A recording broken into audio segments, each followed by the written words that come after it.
Je vous propose aujourd'hui de retrouver la porcelaine froide et vous allez voir, je vous le disais, il y a plein de possibilités avec la porcelaine froide. Vous l'avez deviné avec l'introduction, aujourd'hui nous allons réaliser des fleurs. Alors vous allez pouvoir décorer des boîtes, des tableaux, des cartes, ce que vous souhaitez grâce à ces jolies fleurs en porcelaine froide. Aujourd'hui, j'aimerais vous montrer comment réaliser cette pivoine ou cette rose si vous le souhaitez. Vous allez voir que ça n'est pas difficile du tout, c'est simplement un jeu de patience. Aujourd'hui, nous allons travailler cette fleur. Ce que j'aimerais vous montrer, c'est la différence entre l'incolore, cette couleur-là, et le blanc opaque. Vous allez pouvoir jouer donc sur les effets. Si vous souhaitez un effet légèrement transparent, vous utilisez du blanc incolore ou plutôt de l'incolore, c'est le nom qui lui est donné dans la boutique, ou alors un blanc opaque. Ici, pour ce vert, j'ai mélangé un petit peu de vert avec de l'incolore et vous avez donc cet effet de transparence. Un petit rappel avant de commencer, vous travaillez toujours votre pâte. Lorsque vous recevez un pain de pâte, vous le sortez donc de sa boîte et vous le travaillez en entier, pas petit bout par petit bout, vous le travaillez en entier de façon à ce que vous ayez vraiment une pâte qui soit homogène. Si vous rajoutez un tout petit bout au-dessus d'un gros bout de pâte, vous risquez d'avoir un petit bout ici très collant et d'avoir un autre bout de pâte qui a une autre structure. Il faut donc vraiment travailler l'ensemble de votre pain lorsque vous le recevez. S'il est un petit peu collant, mon astuce, utilisez de la maïzena que vous placez dans un vieux collant et il vous suffit de mettre un petit peu de maïzena sur votre main et vous continuez de travailler votre pâte de façon à ce qu'elle ne colle pas. Pour réaliser ma fleur, j'ai besoin de très peu de choses. D'une boule de 3 cm de diamètre, de quoi la poser. Ici, j'ai utilisé un emporte-pièce rond. Et puis bien entendu, deux pâtes que je vais travailler. Alors vous voyez, ici j'ai utilisé donc de la pâte incolore à laquelle je mélange un tout petit peu de vert de façon à avoir le cœur de ma fleur.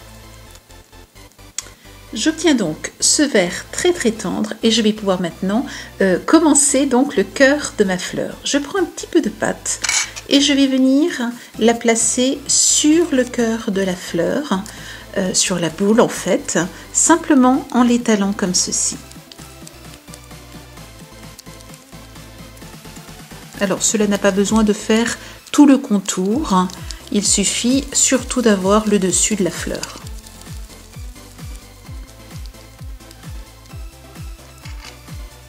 Je vais maintenant prendre un petit peu de pâte et je vais simplement, alors ma pâte a été retravaillée, je ne vous le remontre pas chaque fois, mais je retravaille bien ma pâte et je vais venir l'écraser entre mes doigts de façon très fine.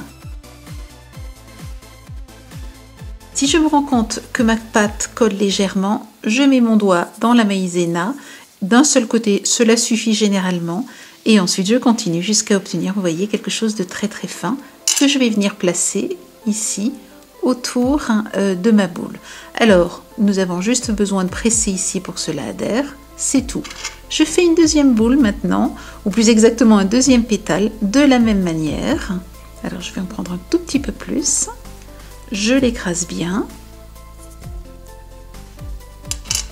et je vais venir le placer presque au-dessus de l'autre. Vous voyez, je laisse un tout petit bout, à peine visible ici. Mais c'est la raison pour laquelle nous voulons que cela reste vert à l'intérieur. Et je continue et ça va être le même principe en fait. Petit à petit, nous allons composer des pétales et nous allons les rajouter tout autour donc de cette boule.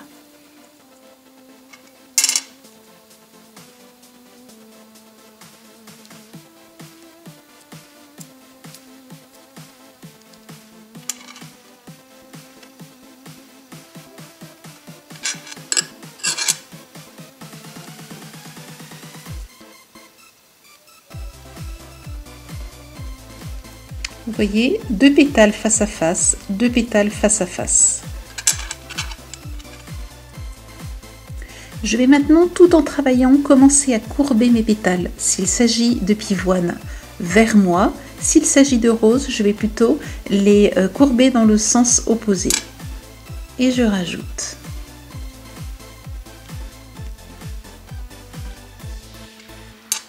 Je vous le disais, les deux premiers pétales face à face, les suivants face à face. Et maintenant, par contre, nous allons rajouter des pétales en les plaçant les uns après les autres, c'est-à-dire 1, 2, 3, 4 dans le sens des aiguilles d'une horloge.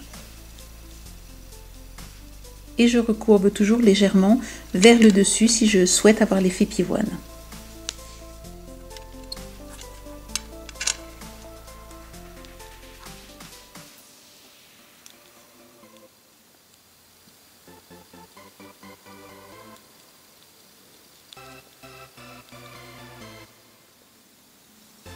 J'ai terminé le cœur de ma fleur, je vais maintenant pouvoir retravailler un petit peu de pâte. Alors je vais prendre ici de la pâte blanche et je vais pouvoir maintenant faire exactement la même chose et continuer à rajouter des pétales tout autour donc du cœur de ma fleur. Je fais des pétales un petit peu plus grands cette fois-ci. Alors je continue avec ma maïzena de façon à arriver à faire des pétales vraiment très très fins. Plus ils sont fins, et plus vous allez vouloir justement avoir des pétales qui ne vous collent pas aux doigts. Donc voilà, vous voyez, ils sont un petit peu plus grands que tout à l'heure. Je les courbe toujours vers l'intérieur et je les rajoute.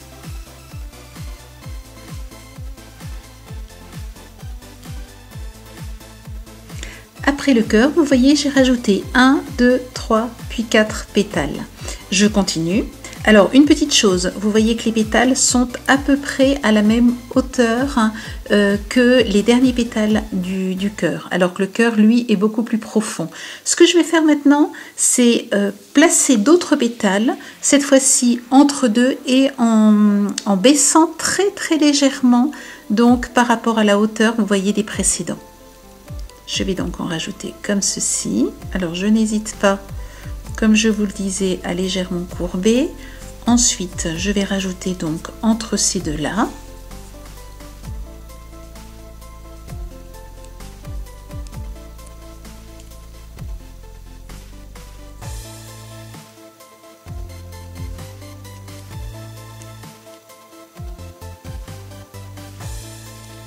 Et je continue toujours dans le sens des aiguilles d'une montre.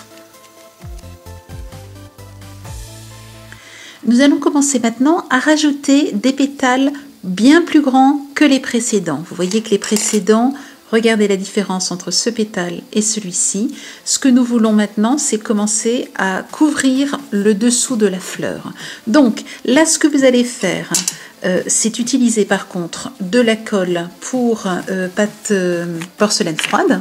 Vous allez rajouter un petit peu de colle sur le pétale et vous allez pouvoir ainsi facilement le faire adhérer.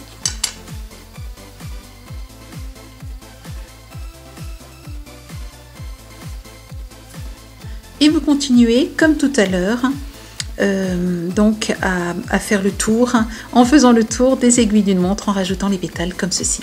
Alors une petite remarque, vous allez pouvoir lorsque vous allez créer votre fleur, soit comme ici avoir des pétales très très serrés, ou alors au contraire ouvrir vos pétales un petit peu plus, qui vous donnera cet effet. Et notre troisième modèle, c'est en fait un petit peu un mélange des deux, avec un cœur relativement serré et ensuite des pétales relativement ouverts.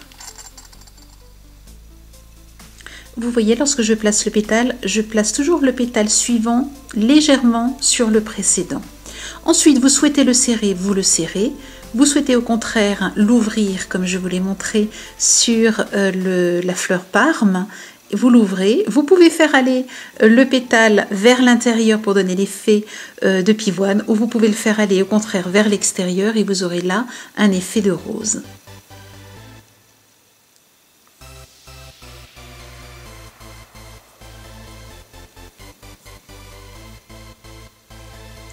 Voilà, je m'arrête ici pour aujourd'hui pour cette fleur, mais vous avez vu sur le modèle rose qu'il est possible d'avoir beaucoup plus de pétales ou au contraire d'en avoir moins et de les ouvrir davantage. Ce que j'aimerais maintenant vous montrer, c'est comment réaliser ici ces petits cœurs donc de la fleur si vous la voulez un petit peu plus ouverte.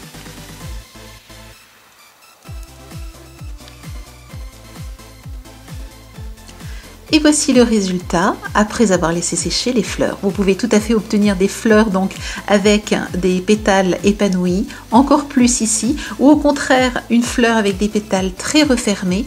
Les petits boutons ont été réalisés avec la même technique, mais au lieu de partir d'une boule en polystyrène, je suis simplement partie d'une petite boule de pâte. Ce que j'aimerais maintenant vous montrer, c'est comment réaliser ces étamines. Qu'il s'agisse de coquelicots, de pivoine ou de rose, vous allez pouvoir réaliser des étamines très facilement. Il vous faut pour cela un petit peu de pâte que vous allez bien travailler entre vos mains de façon à ce qu'elle soit bien souple, et ensuite de la seringue à pâte dans laquelle vous allez placer la pâte.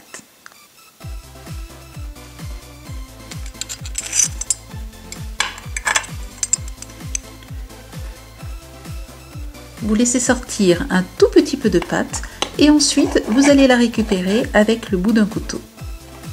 Et vous obtenez, vous voyez, de toutes petites boules de pâte. Utilisez ensuite du fil métallique fin, ici 0,50 mm de diamètre, découpé avec une pince coupante, donc 2 petits bouts de fil. Prenez un petit bout, piquez dans une petite goutte de colle et ensuite piquez dans une petite boule de pâte. Alors ce que je fais, c'est que je l'aplatis légèrement, vous voyez, pour lui donner cette forme-là. Vous la laissez sécher et ensuite il suffit de prendre une pince pointue et vous allez pouvoir très facilement venir piquer votre... Alors ici il est sec donc je ne vais pas pouvoir piquer dedans, mais vous allez pouvoir, lorsqu'il est encore frais, lorsque la pâte est encore fraîche, venir piquer donc les petites étamines à l'intérieur de votre fleur. Pour cette fleur, j'ai utilisé du fil métallique doré et un mélange de pâte jaune et caramel.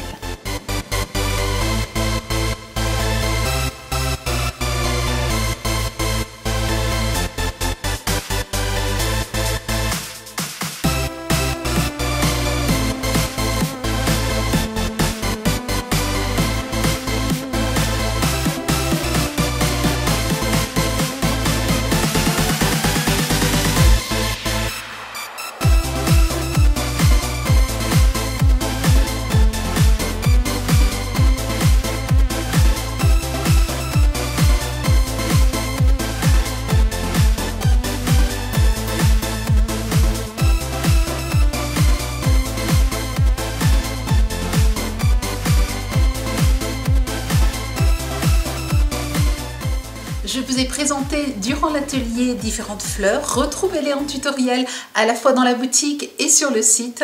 Régalez-vous, créez et venez nous montrer vos réalisations dans la galerie photo. Je vous souhaite une belle semaine créative et je vous dis à la semaine prochaine. Au revoir.